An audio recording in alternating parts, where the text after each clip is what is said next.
नमस्कार, मैं अशोक कुमार पांडे और स्वागत है आपका टीसीएस लाइव के 7 बजे के प्रोग्राम में। मिडिल ईस्ट में बहुत सारी घटनाएं हो रही हैं और बहुत इंटरेस्टिंग घटनाएं हो रही हैं। खामनेई साहब ने एक लंबा भाषण दिया टेलीविजन पर।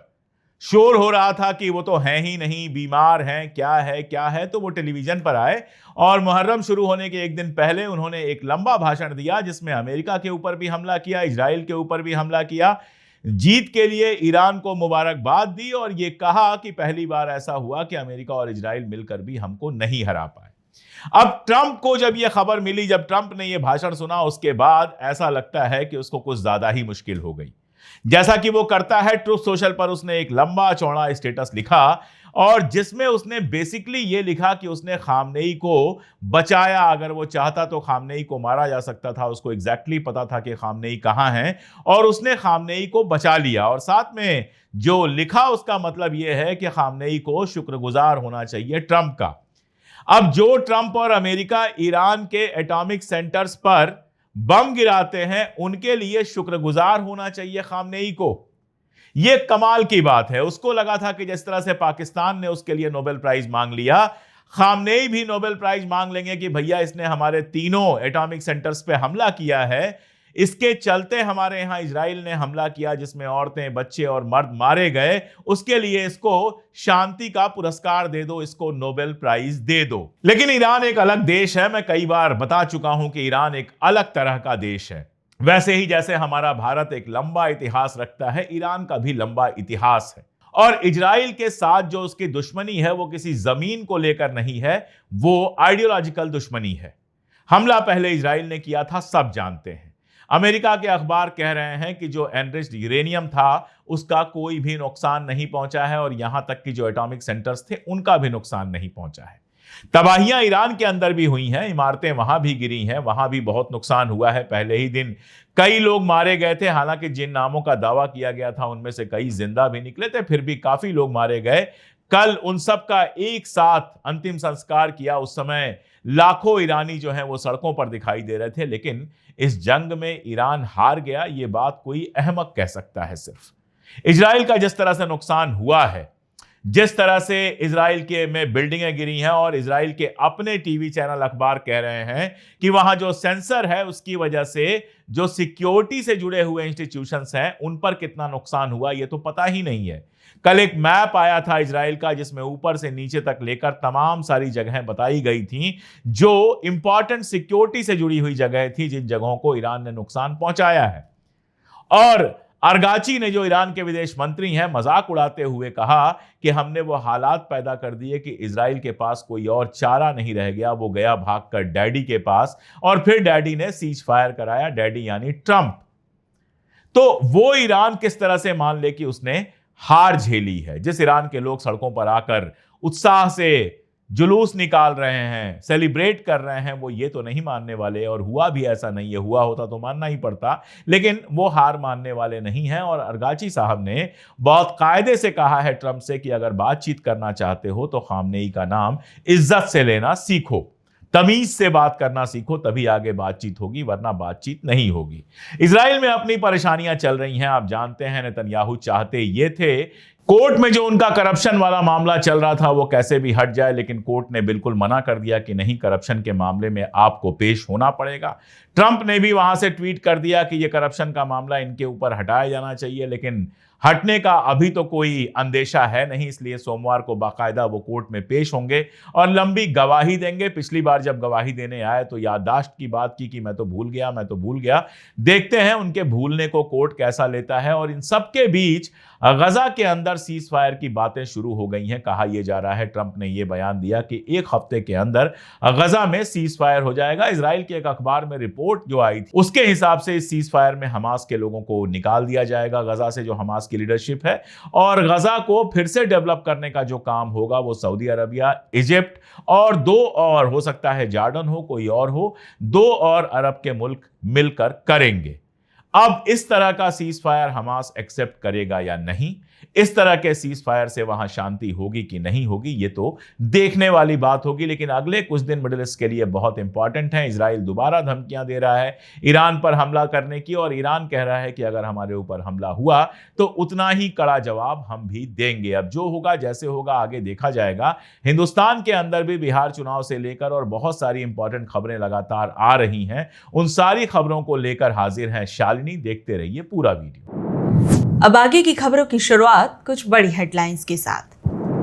प्लेन क्रैश के बाद पार्टी में डांस वीडियो देख एयर इंडिया से जुड़ी कंपनी ने 4 अफसर किए बर्खास्त। कोलकाता गैंगरेप केस में मेडिकल जांच में दुष्कर्म की हुई पुष्टि, शरीर पर काटने खरोंचने के मिले निशान। टीएमसी नेता बोले दोस्त ही दोस्त का रेप कर रहे तो क्या करें। दुबई जयपुर फ्लाइट में एयर होस्टेस से हुई छेड़छाड़, गलत तरीके से छूने का लगा आरोप। विमान में शराब पी रहे पैसेंजर को महिला क्रू मेंबर ने रोका था। जगन्नाथ यात्रा के दौरान मस्जिद पर चप्पल फेंकने का वीडियो देखने के बाद मुस्लिम समाज ने थाना घेरा, सीसीटीवी फुटेज चेक कर रही पुलिस। लैंडस्लाइड के चलते केदारनाथ हाईवे फिर हुआ बंद। नॉर्थ ईस्ट में पिछले 5 दिनों से रेल कनेक्टिविटी टूटी। मुंबई में भी हाई टाइड से सड़कों को हुआ बहुत नुकसान। ट्रंप ने कनाडा के साथ टैरिफ को लेकर बातचीत रोकी। अमेरिकी कंपनियों पर डिजिटल टैक्स लगाने से नाराज थे ट्रंप। कहा कनाडा पर जल्द नया टैरिफ लगाऊंगा। 2 जुलाई से 5 देशों की यात्रा पर जाएंगे पीएम मोदी। ब्राजील में ब्रिक्स सम्मेलन में हिस्सा लेंगे प्रधानमंत्री। यूपी के हापुड़ में मासूम बच्चियों के साथ 2 अधेड़ उम्र के लोगों ने की छेड़छाड़। दोनों लोग झूला झुलाने के बहाने बच्चियों को कार पार्किंग में ले गए और उन्हें जबरन छूने लगे। अब वक्त कुछ बड़ी खबरों को परखने का। कुणाल कामरा को लेकर क्या बोली सीएम रेखा गुप्ता। दिल्ली की मुख्यमंत्री रेखा गुप्ता और stand up comedian Kunal Kamra के बीच एक बयानबाजी चर्चा में आ गई है। सीएम रेखा गुप्ता ने कुणाल कामरा को दिल्ली में अपने रिस्क पर आने को कहा, जिसका जवाब कामरा ने सोशल मीडिया पर दिया। ये घटना 26 जून को एक्सप्रेस अड्डा नाम के एक मीडिया इवेंट में हुई, जब एक पत्रकार ने सीएम रेखा गुप्ता से पूछा कि क्या वो कुणाल कामरा जैसे कॉमेडियन को दिल्ली में शो करने देंगी, जो अक्सर नेताओं खासकर प्रधानमंत्री नरेंद्र मोदी पर कटाक्ष करते हैं। तो सीएम ने जवाब दिया वो अपने रिस्क पर आए, दिल्ली के लोग उनकी बात सुनेंगे। हालांकि इवेंट में मौजूद एक और पत्रकार ने इस पर आपत्ति जताई और पूछा कि मुख्यमंत्री होकर वो ऐसा कैसे कह सकती हैं। इस पर सीएम ने अपना रुख बदलते हुए कहा, ठीक है आप आइए, मैं आपका स्वागत करूंगी। वहीं दूसरी ओर कुणाल कामरा ने भी सीएम रेखा गुप्ता की बात का जवाब दिया। सीएम के इस बयान का जवाब देते हुए कुणाल कामरा ने एक पोस्ट लिखा, जिसमें उन्होंने सुझाव दिया कि आप अपने रिस्क पर आए को दिल्ली का टूरिज्म का नया टैगलाइन बना दो। इससे पहले एक और पोस्ट में कामरा ने सीएम पर तंज कसते हुए लिखा था कि उन्हें एक सम्मानित मुख्यमंत्री के तौर पर बोलने का मौका मिला था, लेकिन वो एक सच्चे एबीवीपी कार्यकर्ता की तरह बोल रही थी। वहीं इससे पहले कुणाल कामरा के फरवरी 2025 में हुए मुंबई में उनके एक शो के बाद भी काफी हंगामा हुआ था। तब उन्होंने महाराष्ट्र के उप मुख्यमंत्री एकनाथ शिंदे पर एक गाना गाया था, जिसमें उन्हें गद्दार कहा था। इसके बाद शिवसेना के कार्यकर्ताओं ने हैबिटेट स्टूडियो में तोड़फोड़ की थी और कामरा को 500 से अधिक धमकी भरे कॉल आए थे। उस विवाद में भी कुणाल ने माफी मांगने से इनकार करते हुए कहा था, मैं माफी नहीं मांगूंगा, जो बोला है उस पर कायम हूं। आरएसएस के दत्तात्रेय होसबोले के बयान पर क्या बोले राहुल गांधी। राष्ट्रीय स्वयंसेवक संघ के नेता दत्तात्रेय होसबोले के एक बयान से नया सियासी विवाद खड़ा हो गया है। उन्होंने संविधान में लिखे समाजवादी और धर्मनिरपेक्ष शब्दों की समीक्षा करने की बात कही, जिसके बाद संविधान बदलने का मुद्दा फिर एक बार गर्मा गया। कांग्रेस नेता राहुल गांधी और कई विपक्षी दलों ने होसबोले के बयान की कड़ी निंदा की है। उनका कहना है कि आरएसएस का एकमात्र लक्ष्य संविधान को खत्म करना है, जिसे उसने कभी स्वीकार नहीं किया। कांग्रेस के मुताबिक संघ नेता का यह बयान बाबा साहेब अम्बेडकर के न्यायपूर्ण, समावेशी और लोकतांत्रिक भारत के सपने को नष्ट करने की एक पुरानी साजिश का हिस्सा है। राहुल गांधी ने एक्स पर पोस्ट करते हुए लिखा कि आरएसएस का असली चेहरा सामने आ गया है। उन्होंने लिखा कि संविधान इन्हें चुभता है क्योंकि वो समानता, धर्मनिरपेक्षता और न्याय की बात करता है। आरएसएस बीजेपी को संविधान नहीं, मनुस्मृति चाहिए। राहुल गांधी ने आरोप लगाया कि ये लोग बहुजनों और गरीबों से उनके अधिकार छीनकर उन्हें दोबारा गुलाम बनाना चाहते हैं। उन्होंने आगे कहा कि संविधान जैसा ताकतवर हथियार उनसे छीनना इनका असली एजेंडा है। आरएसएस ये सपना देखना बंद करे, हम उन्हें कभी सफल नहीं होने देंगे। हर देशभक्त भारतीय आखिर दम तक संविधान की रक्षा करेगा। इस बयानबाजी ने देश की राजनीति में संविधान और उसके मूल सिद्धांतों को लेकर एक नई बहस छेड़ दी है। वहीं इस पूरे मामले पर केंद्रीय मंत्री शिवराज सिंह चौहान ने भी अपनी टिप्पणी की है। उन्होंने कहा कि हमारी संस्कृति का मूल नहीं है, संविधान से इस धर्मनिरपेक्ष शब्द हटाने पर विचार होना चाहिए। बिहार चुनाव से पहले तेजस्वी यादव ने चुनाव आयोग पर क्यों उठाए सवाल। चुनाव आयोग बिहार और बंगाल समेत 6 राज्यों में विशेष गहन मतदाता सूची पुनरीक्षण अभियान शुरू करने जा रहा है। इस अभियान का मुख्य मकसद वोटर लिस्ट में गलत नामों, खासकर अवैध विदेशी नागरिकों को हटाकर एक सही और भरोसेमंद सूची बनाने की बात चुनाव आयोग कर रहा है। बिहार में इसी साल विधानसभा के चुनाव होने वाले हैं और ये प्रक्रिया सबसे पहले वहीं से शुरू की जा रही है। आरजेडी के नेता तेजस्वी यादव ने इस अभियान पर गंभीर सवाल उठाए हैं। उनका कहना है कि चुनाव आयोग ने अचानक पुरानी वोटर लिस्ट को हटाकर नई बनाने का फैसला किया है और उन्होंने पूछा कि चुनाव से ठीक पहले ऐसा क्यों हो रहा है। तेजस्वी ने आरोप लगाया कि ये सत्ताधारी पार्टी को फायदा पहुंचाने के लिए मतदाताओं के नाम छांटने की कोशिश हो रही है। उन्होंने ये भी सवाल उठाया कि क्या इतने कम समय में, खासकर मानसून के दौरान और जब लोग काम के लिए पलायन कर रहे हों, सभी की लिस्ट बन जाएगी। बिहार में कुल 8 करोड़ लोग मतदाता हैं, जिसमें 4 करोड़ 76 लाख मतदाता को अपनी नागरिकता साबित करनी पड़ेगी। सभी को 3 समूह में बांटा जाए तो उन्हें अपनी नागरिकता का सबूत पेश करना होगा। 20 से 38 साल के लोग हैं, उन्हें अपने माता पिता की नागरिकता साबित करनी होगी।